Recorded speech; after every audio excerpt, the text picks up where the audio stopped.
Students, आज हमें करनी है मैथ्स की वर्कशीट 3 और आज की हमारी वर्कशीट का टॉपिक है टू नो अवर नंबर्स और आज हम पढ़ने वाले हैं रोमन नंबर्स के बारे में। इससे पहले की वर्कशीट में हमने एस्टिमेशन सीखा था, जहां पर हमने उसकी एडिशन और सब्ट्रैक्शन करनी सीखी थी एस्टिमेशन से। आज हम रोमन नंबर सीखेंगे। आज की वर्कशीट अगर आप हिंदी मीडियम में देखना चाहते हैं तो डिस्क्रिप्शन बॉक्स में उसका लिंक दिया गया है, उसको आप वहाँ से देख सकते हैं। बेटा, रोमन नंबर्स आपने पहले भी पढ़े हुए हैं, तो चलो पहले छोटी सी एक रिविजन कर लेते हैं। Dear students, we are using Hindu Arabic numerals till now. जो आप 1 2 3 4 काउंटिंग पढ़ते हैं, जो आप लिखते हैं, वो होते हैं Hindu Arabic numerals. Have you seen the Roman numerals in your daily surrounding? So your answer can be yes, that we have seen this Roman numerals. हमने देखे हैं रोमन न्यूमरल्स। कहाँ देखे हैं? In the clock of our grandparents house. इस तरीके की clock में आपने देखे ना नंबर्स, ये 1 ये 2 ये 3 लिखा होता है इस तरीके से। These numbers are the Roman numerals. और आपने ये नंबर्स अपनी स्कूल क्लासेस में भी देखे हैं। जब आप क्लास में जाते हैं तो आपकी क्लास के बाहर लिखा होता है ना बोर्ड इस तरीके से 6 का, 7th के आगे से 7th लिखा होता है, 5th में आप इस तरीके से 5th लिखा होता था आपकी क्लास के बाहर। तो ये नंबर्स, सारे नंबर्स क्या होते हैं? Roman numerals. आज हम इसी के एग्जाम्पल्स और इसी के बारे में और इन्फॉर्मेशन कलेक्ट करेंगे। तो चलो पढ़ लेते हैं आगे की वर्कशीट में क्या करना है हमें। आगे की वर्कशीट में बेटा हमें सबसे पहले कुछ एग्जांपल्स देखने हैं रोमन न्यूमरल्स के। कुछ एग्जांपल्स तो आपको बहुत अच्छे से आते हैं पहले से ही। देखो बेटा, 1 को कैसे लिखते हैं? ये आई जो अल्फ़ाबेट होता है इंग्लिश का, बिल्कुल इसी तरीके से हम इसको लिखते हैं 1 को। देख लिया आपने? आई का मतलब एक स्ट्रेट लाइन डाल देते हैं, तो आई के जैसे हम 1 को लिखते हैं। 2 का मतलब 2 स्ट्रेट लाइंस, 3 का मतलब इस तरीके से 3 स्ट्रेट लाइन, और उसके बाद जब 4 लिखना होता है तो हम इस तरीके से लिखते हैं 1 एंड वी। अब आपको ध्यान रखना है बेटा, रोमन न्यूमरल्स लिखते समय किसी भी नंबर को या किसी भी रिपीटेशन को हम 3 बार कर सकते हैं। 3 से बार हम उसको रिपीट नहीं कर सकते, उससे ज़्यादा बार। तो देखो 3 बार तो हमने रिपीट कर दिया ना, इस रूल को। एक डंडा डाला, फिर 2 डाले, फिर 3 डाले। अब इसके बाद इसको रिपीट नहीं कर सकते 3 के बाद। लेकिन हमें याद रखना है कि 5 को कैसे लिखा जाता है, 10 को कैसे लिखा जाता है, फिर उसके बाद 20 को कैसे लिखा जाता है, 50 को, 100 को, फिर 500 को और फिर 1000 को। यही सारे मेन हमारे नंबर्स है जिसको हमने याद रखना है, तभी हम रोमन न्यूमरल सीख सकते हैं। देखो 5 को लिखने का क्या मतलब है? यहाँ पे 5 हमने याद कर लिया, वी होता है। अब 5 से कितने नंबर पहले 4 आता है? 1 नंबर पहले। तो 5 में से 1 माइनस करेंगे तो 4 आ जाएगा। 5 को लिखते हैं वी। अब एक नंबर माइनस करा है, तो जो 1 माइनस करा था ना मैंने, 1 को कैसे लिखते हैं रोमन नंबर में? इस तरीके से लिखते हैं।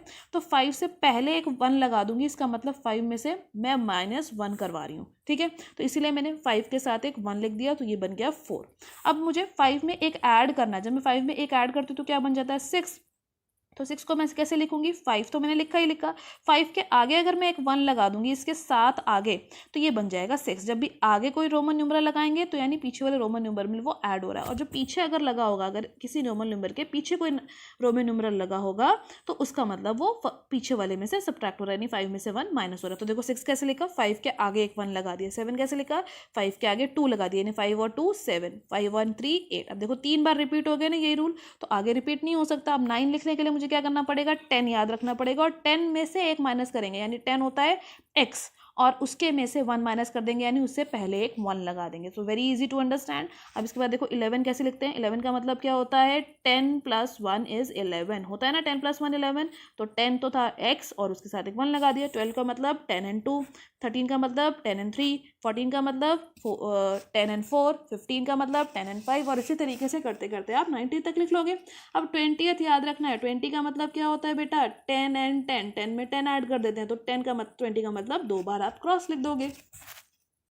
अब नेक्स्ट इंपॉर्टेंट जो आपने याद रखना है वो होता है 50। 50 को कैसे लिखते हैं? L। 100 को कैसे लिखते हैं? कैपिटल C के जैसे। 500 को कैपिटल D, और 1000 को लिखते हैं कैपिटल M।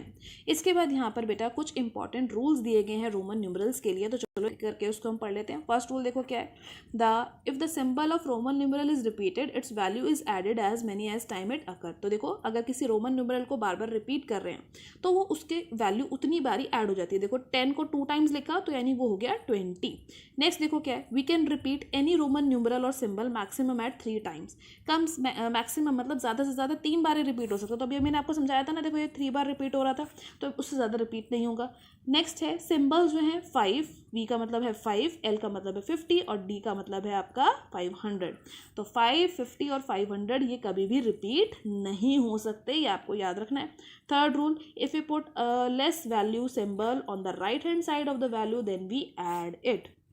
देखो 6 था ना, ऐसे राइट हैंड साइड मतलब इस नंबर के यानी 5 के राइट हैंड साइड पे अगर कोई वैल्यू लेसर लिखी हुई है, 5 से लेस होता है ना 1, दिस इज v इज 5 और इससे लेस नंबर है 1, इसके लेफ्ट में राइट में लिखी गई है, तो इसीलिए इन दोनों वैल्यूज़ को ऐड करके इसका रिजल्ट आएगा, यानी 5 + 1 इज 6। ठीक है, ये आपको मैंने पहले बताया था। इसके बाद if we put the less value symbol on the left hand side then we subtract the value. अब देखो यही जो वैल्यू थी 5, इसके लेफ्ट हैंड साइड में अगर ये 1 डला हुआ था तो छोटी वैल्यू जो है वो लेफ्ट में डली हुई है। लेफ्ट में डली होने का मतलब 5 में से 1 को माइनस करेंगे, so it is representing 4। But एक और एक्सेप्शन आपको याद रखनी है, दैट वी, एल और डी यानी 5, 50 और 500 ना ऐड होंगे ना सब्ट्रैक्ट होंगे। इससे पहले आपने पढ़ा था कि ये रिपीट भी नहीं होंगे, जैसे कि 1 रिपीट हो सकता था ना, उस तरीके से ये रिपीट नहीं होंगे। अब इसके बाद हम कर लेते हैं कुछ रोमन न्यूमरल्स, और उसको हम नंबर्स में कैसे लिख सकते हैं और नंबर्स को रोमन न्यूमरल्स में कैसे लिख सकते हैं। तो देखो पहले हम कर लेते हैं, write the following numbers at Roman numerals. Numbers को रोमन न्यूमरल्स में कैसे लिखते हैं वो कर लेते हैं। देखो सबसे पहले लिखा है 12।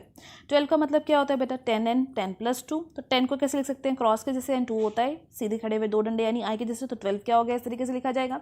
अब अगला है 98। 98 का मतलब क्या होता है, दिस इज 90 + 8। ठीक है, अब 90 का भी मतलब क्या होता है, 100 में से आप 10 माइनस कर दोगे तो 90 बन जाएगा, है ना। और 8 तो आपको लिखना आता ही है।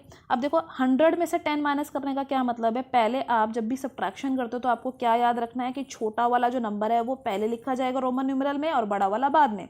तो यानी 100 - x, जब 100 - 10 जब आप कर रहे हो तो 10 को आप पहले सिंबल करोगे और 100 का सिंबल होता है c, तो यानी xc मेरा क्या रिप्रेजेंट करेगा, 90, और 90 के साथ 8 कर देंगे तो 98 हो जाएगा। तो दिस विल बी आवर 98। तो चलो लेट्स डू वाले नंबर कर लेते हैं, नीचे वाले 84 है। देखो पहले क्या हो जाएगा, 80 + 4 है ना। तो देखो 80 को कैसे लिख सकते हो, 80 का मतलब क्या होता है, 50 में 3 ऐड कर देंगे। 50 कितना है, देखो 50 लिखा जाता है L के जैसे, है ना। 80 को अगर मुझे लिखना है तो मैं 80 को कैसे लिख सकती हूँ, चलो पहले समझ लेते हैं। 80 का मतलब क्या होता है, 80 का मतलब होता है 50 + 3 टाइम्स ऑफ 10 यानी 30, है ना।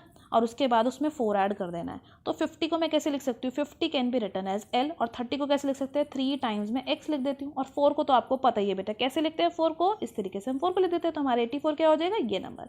अब एक चीज़ आपको बेटा और ध्यान रखनी है, कई बच्चे क्या करते हैं, रोमन काउंटिंग लिखते समय 4 लिखते समय ना ऐसे ऊपर और नीचे भी लाइन डाल देते हैं। This is wrong. Roman counting या रोमन न्यूमरल्स लिखते समय ये ऊपर और नीचे की लाइन्स को नहीं डालना है। रोमन न्यूमरल्स हमेशा सिर्फ इसी तरीके से लिखे जाते हैं, ये लाइन्स हम नहीं डालते हैं, ठीक है बेटा। अब इसके बाद हम कर लेते हैं बी पार्ट। बी पार्ट क्या है, देखो 175। 100 को कैसे लिखते हैं, अभी मैंने ऊपर लिखा हुआ है, देखो यार 100 को कैसे लिखते हैं, सी के जैसे, सी लिख देंगे। 70 कैसे लिखा जाएगा, 50 में 20 ऐड कर देंगे, तो 50 क्या होता है L, और 20 कितना होता है X और X। तो ठीक है, यहाँ तक बिल्कुल क्लियर हो गया। 5 का मतलब V लिख देंगे, फिनिश। नेक्स्ट है 105, यानी 100 में 5 ऐड कर दो, तो 100 कैसे लिखते हैं, देखो C के जैसे, और 5 कैसे लिखते हैं, V के जैसे, तो हमारा 105 क्या हो जाएगा, CV, सिंपल। उसके बाद 509, तो यानी 500 + 9। 500 को कैसे लिखते हैं, याद करो, D के जैसे, और 9 को कैसे लिखते हैं, इस तरीके से 1 and X के जैसे। तो 509 क्या हो गया, D, 1 और X। तो हमारा ये वाला पार्ट फिनिश हो गया। अब इसके बाद हम स्टार्ट कर लेते हैं राइट हैंड साइड में जो लिखा हुआ है रोमन न्यूमरल्स को नंबर्स में कैसे लिखते हैं। चलो स्टार्ट कर लेते हैं, how we write Roman numerals in the number form. सबसे पहला जो एग्जांपल हमें यहाँ पर दिया गया है वो है एक्सेल का। अब आपको ध्यान देना है और आपको ये वाले चारों तो बिल्कुल अच्छे से याद रखने हैं। तो देखो एक्स और एल में कौन छोटा है, एक्स छोटा है। तो अभी आपने पढ़ा था अगर किसी रोमन न्यूमरल में छोटा वाला न्यूमरल पहले लिखा गया होगा तो सेकंड वाले न्यूमरल में से उसको माइनस कर देना है। तो एल का मतलब होता है 50, तो 50 में से मुझे 10 माइनस कर देना है, तो this is representing what, 40। Simple, very easy. Next LX और फिर 1X लिखा हुआ है ना। अब इसको अंडरस्टैंड करने के लिए आपको ऑलरेडी पता है L का मतलब होता है 50, है ना। 50 के साथ एक X लिखा हुआ है, 50 के साथ एक X लिखा हुआ है, यानी 50 में 10 ऐड हो रहा है, 50 में 10 ऐड हो रहा है। और बाकी का जो ये सिंबल है ये है 9 का, तो ये LX क्या बन जाएगा, 50 + 10 यानी 60, और बचा हुआ 9, तो this is 69। Very simple to understand. तो चलो फर्स्ट पार्ट कर लेते हैं जो नीचे हमें दिया गया LX। तो देखो L में जब आप 3 बार ये X ऐड कर दोगे, है ना, ये वाला X, ये वाला X और ये वाला X, तो L का मतलब क्या होता है 50, और 3 टाइम्स X ऐड हो गया यानी 30 ऐड हो गया। तो यानी ये क्या रिप्रेजेंट करवा रहा है, ये रिप्रेजेंट करवा रहा है हमारा 80 नंबर। Very easy. अगला है एक्स सी। अब एक्स सी में बेटा आपको मैंने पहले ही बताया था, अगर पीछे वाला नंबर छोटा है, सी का मतलब देखो 100 होता है ना, 100 से पहले लिखा हुआ है 10, तो छोटा अगर पहले लिखा हुआ है तो यानी मुझे क्या करवाना है, सी में से माइनस करवाना है एक्स को, यानी 100 में से मुझे माइनस करवाना है 10 को, तो यानी ये क्या रिप्रेजेंट करवाएगा, this is representing me the number 90। इसके बाद सी पार्ट बेटा यहाँ पर रॉन्ग लिखा हुआ है, this is not L X C, ये होगा C X L, misprinted है आपकी वर्कशीट में, आप इसको करेक्ट करके लिख लेना। इसके बाद बेटा जब ये सी एक्स एल होगा तो ध्यान से देखो, अब यहाँ पर सी तो ठीक है, एक्स जो है एल से पहले लिखा हुआ है, ऑफकोर्स एक्स होता है 10, तो सी का मतलब तो हो गया 100। अब अगर x पहले लिखा हुआ है यानी l में से मुझे x को माइनस करवाना है, l कितना होता है 50, तो प्लस तो 50 लिख दूंगी, लेकिन माइनस मुझे क्या करवाना पड़ेगा 10, तो ऑब्वियसली ये क्या आंसर आ जाएगा 100, तो ये है ये, और 50 में से 10 माइनस करवा दो तो वो होता है 40, तो ऑब्वियसली ये हो जाएगा 140। अब लास्ट वाला नंबर देखो XC11, वेरी इजी, x का मतलब कितना होता है मेरा 10, और ये तो c से पहले लिखा हुआ है, तो मुझे क्या करना पड़ेगा, c का मतलब होता है 100, तो 100 में से मुझे पहले 10 माइनस करना पड़ेगा, और 2 लिखा हुआ है यानी उसको तो ऐड करवाना है, तो ये कितना हो जाएगा, 100 में से 10 गया तो 90 प्लस 2, तो दिस इज 92, यानी ये जो लास्ट वाला नंबर है ये क्या रिप्रेजेंट करवा रहा है, 92। आज की वर्कशीट में बेटा आपने रोमन न्यूमरल्स के बारे में सीखा, ये सारी डिटेल आप दोबारा पढ़िए, दोबारा समझिए, एनसीईआरटी में इस टाइप के क्वेश्चन की प्रैक्टिस कीजिए। आज की वर्कशीट की वीडियो को आपको अच्छी लगी हो तो लाइक और शेयर करना मत भूलिएगा, चैनल को सब्सक्राइब कर लीजिए अगर आप पहली बार इस वीडियो को, इस चैनल को देख रहे हैं, ताकि आपको अगले आने वाली वीडियो की नोटिफिकेशन टाइम से मिल सके। Thank you for watching students.